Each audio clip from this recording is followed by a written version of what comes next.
সুপ্রিয় দর্শক, আসসালামু আলাইকুম। আজকে আমরা এমন এক হাটে এসেছি,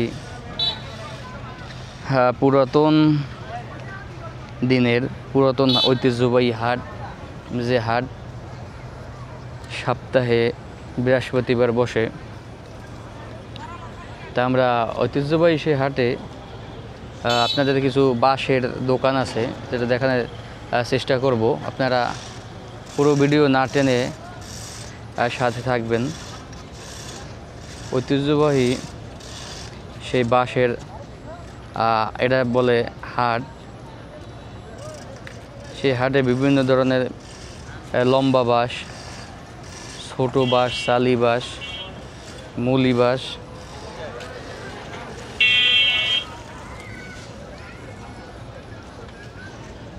দেখতে আমরা পাইতেছি। প্রচণ্ড বৃষ্টি পড়তেছে, সারাদিন প্রায় অনেক বৃষ্টির মাঝখানে বেচা কিনা করা, কাস্টমার খুবই কম, শুধু ক্রেতা নাই বললেই চলে। যারা বিক্রি করবে তারা শুধু অপেক্ষায় আছে, ক্রেতার অপেক্ষায়। কিন্তু দিনভর সেই টানা বৃষ্টির কারণে ক্রেতার দেখা সেরকম যাচ্ছে না, সবাই হাহাকার। এই হাট সে পুরনো, প্রায় 100-200 বছরের সেই হাট, যে হাটে নদীর এক কিনারায়, এটা বলে বন্দরের সাইড, নারায়ণগঞ্জ। নদীর পাশ দিয়ে বয়ে যাচ্ছে বিভিন্ন ট্রলার, বালুর বলগেট এবং বড় বড় তেলের শিপগুলো রিপেয়ারের জন্য উপরে উঠানো হয়েছে। বাঁশের বাজারের মধ্যে আরও কিছু আসছে, যেমন মাছ ধরার চাই, পোলো, যা মাছ ধরে খোড়া বলে ভিতরে রাখে। এখানে পোলো বেশিরভাগ বাংলাদেশের টাঙ্গাইল, সিরাজগঞ্জ, ময়মনসিংহ উত্তর অঞ্চলে পোলোর চাহিদা ব্যাপক।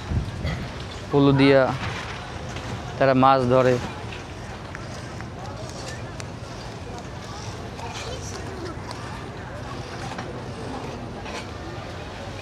দক্ষিণ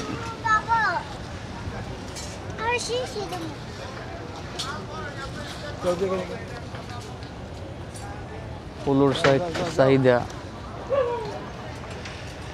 বাংলাদেশে শুধু উত্তর অঞ্চলে, দক্ষিণ অঞ্চলে এইসব দেখা যায় না। দক্ষিণ অঞ্চলে শুধু জালের ব্যবহারটাই দেখা যায়। যাক, তাও কাকা হাটে নিয়ে আসছে।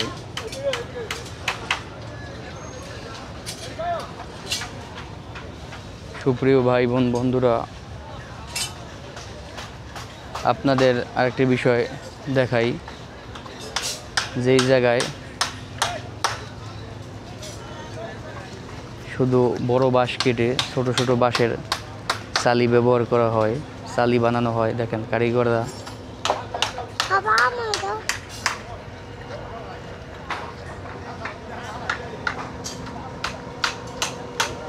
বাঁশের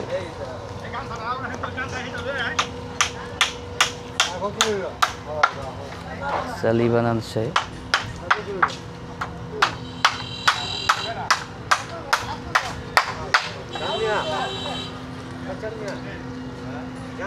সবাইকে ধন্যবাদ। আসসালামু আলাইকুম। এ পর্যন্তই শেষ করছি।